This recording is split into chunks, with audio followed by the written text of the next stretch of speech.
हे राजन, ब्राह्मण के दाहिने हाथ में 5 तीर्थ कहे गए हैं: देव तीर्थ, पितृ तीर्थ, ब्रह्मा तीर्थ, प्रजापत्य तीर्थ और सौम्य तीर्थ। अब आप उनके लक्षणों को सुने।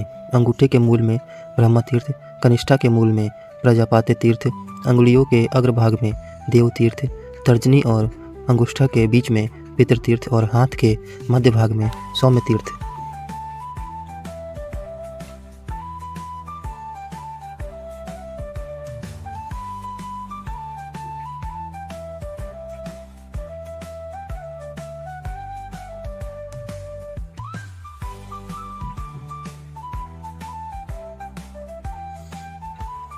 कहा जाता है जो देव कर्म में प्रशस्त माना गया है, देवाचार्य ब्राह्मण को दक्षिणा आदि कर्म, देव तीर्थ से तर्पण, पिंडदान आदि कर्म, पितृ तीर्थ से आचमन, ब्रह्मा तीर्थ से विवाह के समय लाजा होम आदि और सोमपान, प्रजापत्य तीर्थ से कमंडल लूह ग्रहण, दधि प्रसन आदि कर्म सौम्य तीर्थ से करें।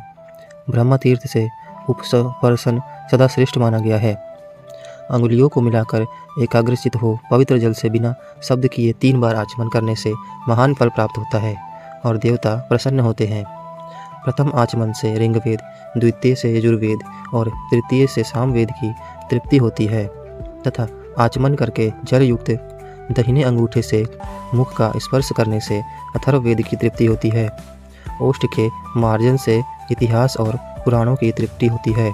मस्तक में अभिषेक करने से भगवान रुद्र प्रसन्न होते हैं। शिखा के स्पर्श से ऋषिगण, दोनों आँखों के स्पर्श से सूर्य, नासिका के स्पर्श से वायु, कानों के स्पर्श से दिशाएं, भुजा के स्पर्श से यम, कुबेर, वरुण, इंद्र तथा अग्निदेव तृप्त होते हैं। नाभि और प्राणों की ग्रंथियों के स्पर्श करने से सभी तृप्त हो जाते हैं और पैर धोने से विष्णु भगवान, भूमि में जल छोड़ने से वासुकी आदि नाग तथा बीच में जो जल बिंदु गिराते हैं उनसे 4 प्रकार के भूतग्राम की तृप्ति होती है। अंगुष्ठा और तर्जनी से नेत्र, अंगुष्ठ तथा अनामिका से नासिका, अंगुष्ठ एवं मध्यमा से मुख, अंगुष्ठ और कनिष्का से नाक कान, सब अंगुलियों से भुजाओं का, अंगुष्ठ से नाभि मंडल तथा सभी अंगुलियों से सिर का स्पर्श करना चाहिए। अंगुष्ठ अग्नि रूप है, तर्जनी वायु रूप, मध्यमा प्रजापति रूप, अनामिका सूर्य रूप और कनिष्ठ का इंद्र रूप है। इस विधि से ब्राह्मण के आचमन करने पर संपूर्ण जगत, देवता और लोग तृप्त हो जाते हैं। ब्राह्मण सदा पूजनीय है क्योंकि वह सर्वदेवमय है। ब्रह्मा तीर्थ, प्रजापत्य तीर्थ तथा देव तीर्थ से आचमन करें, परंतु पितृ तीर्थ से कहीं भी आचमन नहीं करना चाहिए। आचमन का जल हृदय तक जाने से, ब्राह्मण की कंठक तक जाने से, क्षत्रिय की और वैश्य की जल के प्राशन से तथा शूद्र की जल के स्पर्श मात्र से शुद्धि हो जाती है। दाहिने हाथ के नीचे और बाएं कंधे पर यज्ञोपवीत रहने से द्विज उपवीति सव्य कहलाता है।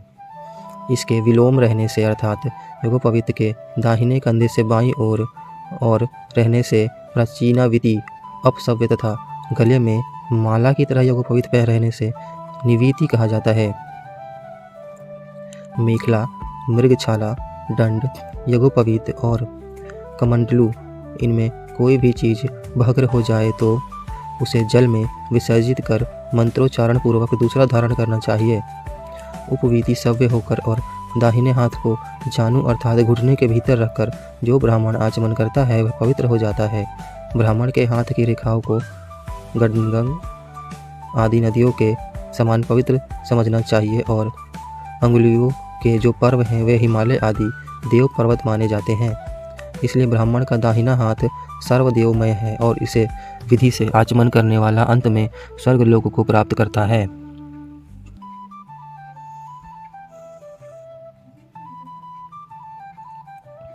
राजन, यहाँ तक मैंने उपनयन का विधान बतलाया, अब आगे का कर्म बताते हैं, उसे आप सुने। शिष्य का यज्ञोपवीत कर गुरु पहले उसको शौच, आचार, संध्यापासन, अग्नि कार्य सिखाए और वेद का अध्ययन कराए। शिष्य भी आचमन कर उत्तराभिमुख हो, ब्रह्मांजलि बांधकर एकाग्रचित हो, प्रसन्न मन से वेदाध्ययन के लिए बैठे।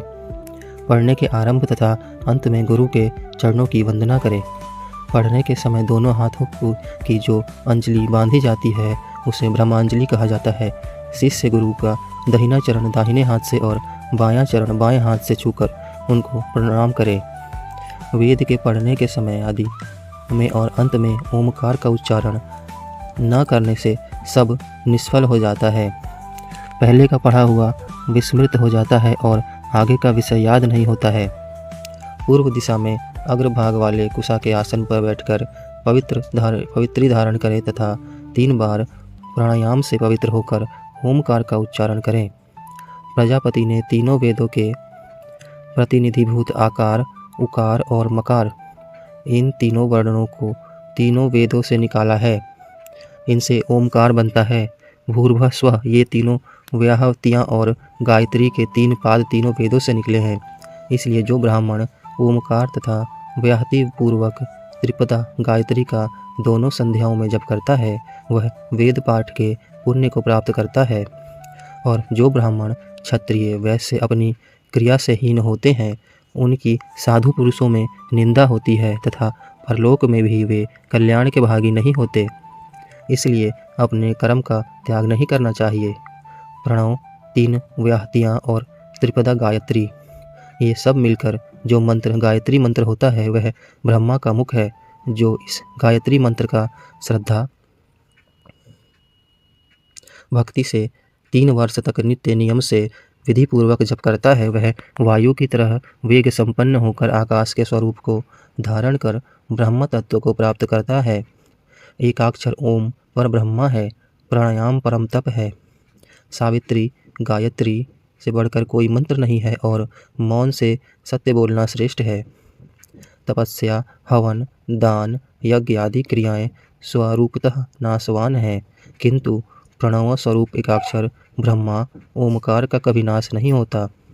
विधि यज्ञों, दर्श, पौर्णमास आदि से जप यज्ञ प्रणववादी जप सदा ही श्रेष्ठ है। उपांशु जप, जिस जप में केवल ओठ और जीभ चलते हैं, शब्द न सुनाई पड़े, लाख गुना और उपांशु जप से मानस जप 1000 गुना अधिक फल देने वाला होता है। जो पाक यज्ञ, कृतकर्म, हवन, बलि, वैश्वदेव विधि यज्ञ के बराबर है वे सभी जप यज्ञ की 16वीं कला के बराबर भी नहीं है। ब्राह्मण को सब सिद्धि जप से प्राप्त हो जाती है और कुछ करे या ना करे पर ब्राह्मणों को गायत्री जप अवश्य करना चाहिए। सूर्योदय पूर्व जब तारे दिखाई देते रहें तभी से प्रातः संध्या आरंभ कर देनी चाहिए और सूर्योदय पर्यंत गायत्री जप करता रहे। इसी प्रकार सूर्यास्त से पहले ही सायं संध्या आरंभ करे और तारों के दिखाई देने तक गायत्री जप करता रहे। प्रातः संध्या में खड़े होकर जप करने से रात्रि के पाप नष्ट होते हैं और सायं संध्या के समय बैठकर गायत्री जप करने से दिन के पाप नष्ट होते हैं। इसलिए दोनों कालों की संध्या अवश्य करनी चाहिए। जो दोनों संध्याओं को नहीं करता उसे संपूर्ण द्विजाति के विहित कर्मों से बहिष्कृत कर देना चाहिए। घर के बाहर एकांत स्थान में, अरण्य या नदी सरोवर आदि के तट पर गायत्री जप करने से बहुत फल प्राप्त होता है, बहुत ही लाभ होता है।